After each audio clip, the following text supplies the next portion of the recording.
ഇടതുവിരുദ്ധരുടെ കയ്യിലെ ചട്ടുകമായി PV അൻവർ മാറിയെന്ന് LDF convener TP Ramakrishnan. അൻവറിനെ ഉപയോഗിച്ച് പാർട്ടിയെ തകർക്കാമെന്ന് UDFും BJPയും വ്യാമോഹിക്കേണ്ടെന്നും അദ്ദേഹം പറഞ്ഞു. കണ്ണൂരിൽ പാട്യം ഗോപാലൻ അനുസ്മരണ സമ്മേളനം ഉദ്ഘാടനം ചെയ്ത് സംസാരിക്കുകയായിരുന്നു LDF കൺവീനർ. എല്ലാ സീമകളും ലംഘിച്ചുകൊണ്ട് പാർട്ടിക്കെതിരായ കടന്നാക്രമണമാണ് PV അൻവർ നടത്തുന്നതെന്ന് TP രാമകൃഷ്ണൻ ചൂണ്ടിക്കാട്ടി. മര്യാദയില്ലാത്ത നിലപാടാണ് അൻവർ ആവർത്തിക്കുന്നത്. പാർലമെന്ററി പാർട്ടിയുടെ മുന്നിൽ ഏതെങ്കിലും പരാതി ഇതുവരെ അൻവർ ഉന്നയിച്ചിട്ടില്ല. പരാതികൾ ഉണ്ടെങ്കിൽ പാർലമെന്ററി പാർട്ടിയിലാണ് ഉന്നയിക്കേണ്ടത്. മുഖ്യമന്ത്രിക്കും പാർട്ടിക്കും നൽകിയ പരാതിയിൽ നടപടി എന്താണെന്ന് പോലും കാത്തിരിക്കാതെ വീണ്ടും പരസ്യ പ്രതികരണവുമായി രംഗത്തെത്തുകയായിരുന്നു. പാർട്ടിയെ തകർക്കാൻ ഇടതുവിരുദ്ധരുടെ കയ്യിലെ ചട്ടുകമായി അൻവർ മാറിയെന്നും TP രാമകൃഷ്ണൻ ചൂണ്ടിക്കാട്ടി. അത് അൻവറിന്റെ ചൊൽപ്പടിക്ക് നിൽക്കുന്ന ഒരു പാർട്ടിയാണെന്നാണോ അൻവർ കരുതുന്നത്?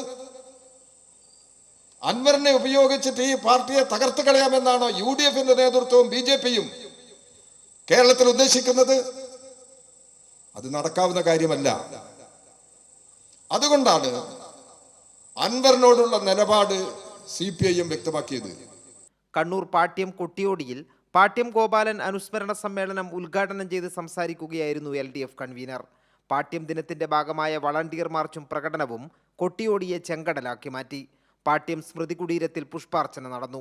CPIM കണ്ണൂർ ജില്ലാ സെക്രട്ടറി MV ജയരാജൻ, സംസ്ഥാന സമിതി അംഗങ്ങളായ P ജയരാജൻ, പനോളി വത്സൻ, DYFI സംസ്ഥാന പ്രസിഡന്റ് V വസീഫ്, സംഘാടക സമിതി ചെയർമാൻ M സുരേന്ദ്രൻ തുടങ്ങിയവർ സംസാരിച്ചു.